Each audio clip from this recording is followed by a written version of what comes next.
ओम साई राम। शिरडी साई बाबा सत्संग में आपका स्वागत है। आइए आज के इस एपिसोड में हम साई बाबा के सबसे समर्पित और निस्वार्थ भक्तों में से एक श्री हरि सीताराम दीक्षित, जो काका साहेब दीक्षित के नाम से जाने जाते थे, उनको बाबा के दिए गए वचनों के बारे में जानेंगे। इस जानकारी को मैंने ए स्पैरोस वॉइस नामक इंग्लिश में लिखी गई एक ग्रंथ से लिया है, जिस पवित्र ग्रंथ में श्री काका साहेब दीक्षित जी के पोता श्री अनिल दीक्षित जी ने इन घटनाओं को अपने शब्दों में दर्ज किया है। अब इन घटनाओं को विस्तार से समझेंगे। श्री काका साहेब दीक्षित जी एक प्रतिष्ठित ब्राह्मण परिवार से थे, एक सफल वकील थे।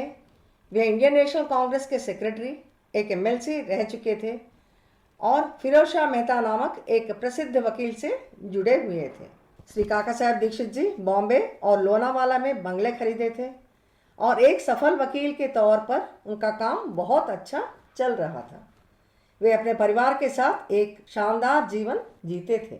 एक बार लंदन में जब वे ट्रेन उतर रहे थे, उस समय उनके पैर को गंभीर चोट लगता है, जिसके कारण वे ठीक से चल नहीं पाते थे। उनका एक करीबी मित्र और बाबा का अनन्य भक्त श्री नाना साहब चांदोरकर जी उन्हें शिरडी जाकर साई बाबा का दर्शन करने के लिए कहते हैं। बाबा से अपने ठीक होने के लिए आशीर्वाद लेने के लिए प्रेरित करते हैं।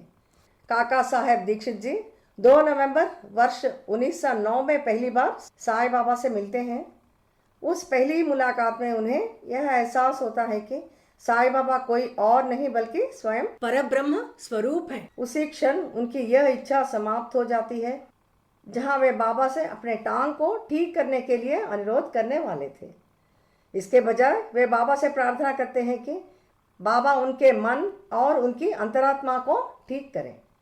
काका साहब दीक्षित जी अपने करियर, धन संपत्ति या सांसारिक सुख सुविधाओं के बारे में एक पल भी सोचे बिना शिरडी में ही रहने और अपना जीवन बाबा को समर्पित करने का निर्णय लेते हैं। बहुत ही कम समय में उन्होंने शिरडी में एक निवास स्थान बनवाया, जो बाद में दीक्षितवाड़ा के नाम से प्रसिद्ध हुआ। आज इस वाड़े के एक हिस्से को म्यूजियम में बदल दिया गया, जहां साई बाबा द्वारा उपयोग की गई कई वस्तुएं प्रदर्शित की गई हैं। बाबा की महासमाधि के बाद वे उन भक्तों में से एक थे जिन्होंने शिरडी साई संस्थान और साई लीला पत्रिका की शुरुआत की थी। साई बाबा काका साहब दीक्षित से बहुत गहरा स्नेह रखते थे और दीक्षित जी के लिए बाबा ही सब कुछ थे। बाबा के निर्देशों की पूरी श्रद्धा और आज्ञाकारिता के साथ पालन करते थे।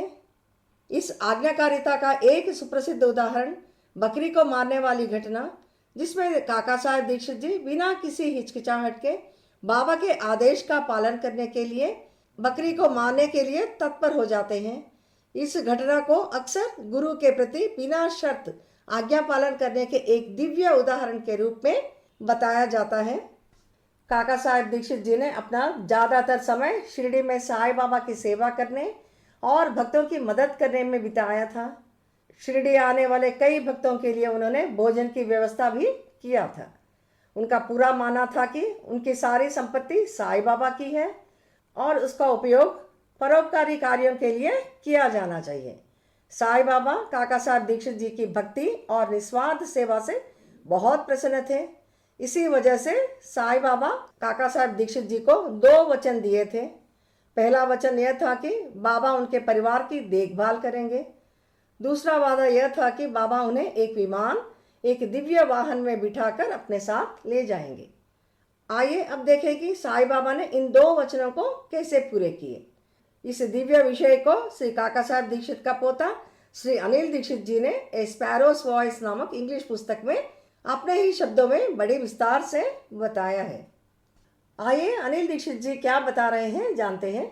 काका साहब दीक्षित जी अपना ज़्यादातर कमाई और संपत्ति साई बाबा के भक्तों की मदद करने में खर्च किए थे।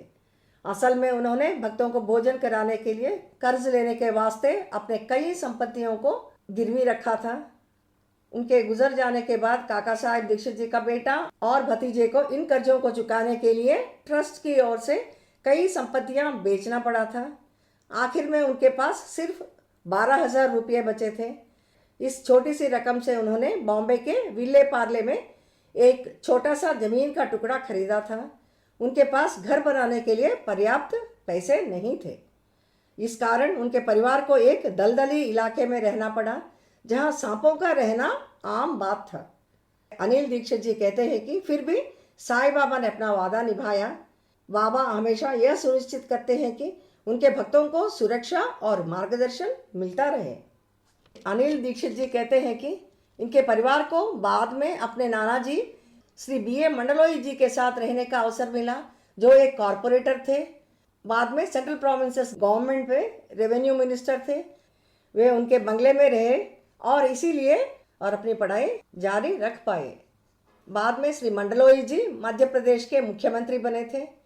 अनिल दीक्षित जी का मानना है कि साईं बाबा ने खुद उनके नाना के राजनीतिक पॉलिटिकल करियर को संवारने में भूमिका निभाया, ताकि वे काका साहब दीक्षित जी के परिवार का सहारा बन सकें, ठीक वैसे ही जैसा बाबा ने वादा किया था।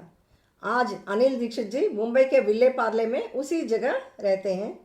बाबा के दूसरे वादे के बारे में अनिल दीक्षित जी बताते हैं कि उनके दादाजी को बहुत ही शांतिपूर्ण और दिव्य सद्गति प्राप्त हुई, ठीक वैसे ही जैसा बाबा ने उन्हें आश्वासन दिया था।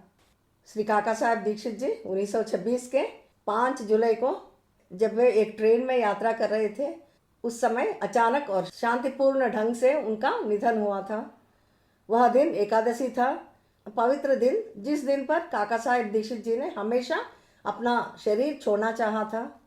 अनिल दीक्षित जी और अन्य भक्तों का यह मानना है कि इस तरह बाबा ने अपने दिए गए वचन को पूरा किया, जहां बाबा ने कहा था कि वे काका साहब दीक्षित जी को एक दिव्य विमान में ले जाएंगे, क्योंकि उन्हें ऐसे ही शांतिपूर्ण और धन्य विदाई प्राप्त हुई। उनके निधन की खबर पूरे भारत के कई समाचार पत्रों में छपा गया था। हालांकि हेडलाइंस में इतना ही लिखा गया था कि काका साहब दीक्षित परम साई भक्त दिवंगत या परम साई भक्त का निधन। अनिल दीक्षित जी कहते हैं कि काका साहब दीक्षित जी के जीवन में अनेक उपलब्धियों के बावजूद समाचार रिपोर्टों में उन्हें ना तो विशेष रूप से उजागर किया गया और ना ही कोई प्रमुखता दी गई। बस सिंपल सा एक वाक्य में बताया गया था। वे कहते हैं कि उनके दादाजी ने साईं बाबा के साथ केवल लगभग 9 वर्ष ही बिताए, फिर भी बाबा के प्रति उनका निस्वार्थ प्रेम और भक्ति सभी भक्तों के लिए एक मार्गदर्शक प्रकाश के रूप में आज भी चमक रही है। वास्तव में दादाजी एक महान भक्त थे और वे कहते हैं कि ऐसे परिवार में जन्म लेने के लिए वे खुद को सौभाग्यशाली मानते हैं। काका साहब दीक्षित जी के जीवन के इन विषयों से हमें पता चलता है कि काका साहब दीक्षित जी का जीवन श्री साईं बाबा के प्रति शुद्ध भक्ति, पूर्ण समर्पण और अटूट विश्वास का एक सशक्त उदाहरण है। हालांकि उन्होंने बाबा की प्रत्यक्ष उपस्थिति में केवल थोड़े समय ही बिताया, फिर भी उनकी आज्ञाकारिता, विनम्रता और निस्वार्थ सेवा ने बाबा को अत्यंत प्रसन्न किया। अपने दिव्य वचनों के प्रति सच्चे रहते हुए साईं बाबा ने अपने दोनों वचनों को पूरा किया। बाबा ने कठिन समय में भी काका साहब दीक्षित जी के परिवार का रक्षा किया और उन्हें संसार में एक शांतिपूर्ण और धन्य सद्गति प्रदान किया। काका साहब दीक्षित जी का जीवन भक्तों को निरंतर प्रेरित करता है और हमें यह याद दिलाता है कि जब कोई बाबा पर विश्वास रखता है और शुद्ध हृदय से उनकी सेवा करता है तो बाबा प्रेम पूर्वक हर क्षण उनका ध्यान रखते हैं। हम निरंतर बाबा का नाम जपें और उनका आशीर्वाद प्राप्त करें। अगले एपिसोड में बाबा की एक और अद्भुत आशीर्वाद के साथ मिलेंगे। ओम साई राम।